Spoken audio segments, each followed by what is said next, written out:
পতাকা উত্তোলনের মাধ্যমে শুভারম্ভ করা হলো মরিগাঁও বরথলের দইগাঁও উচ্চতর মাধ্যমিক বিদ্যালয়ের মহা রজত জয়ন্তী সমারোহ।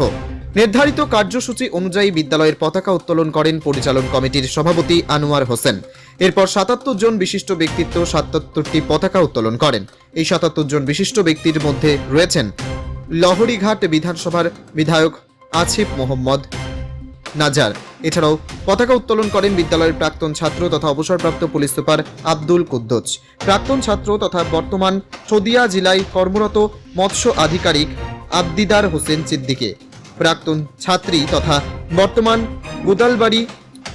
বর্তমান গুদালগুড়ি জেলার রাজস্ব চক্র আধিকারিক মদিরা বেগম সহ অন্যান্যরা। আগামী 22 এবং 23 ডিসেম্বর পর্যন্ত চলবে মহা রজত জয়ন্তীর কার্যসূচি। ময়রাবাড়ি থেকে ইসমাইল হোসেনের প্রতিবেদন, গণআজ।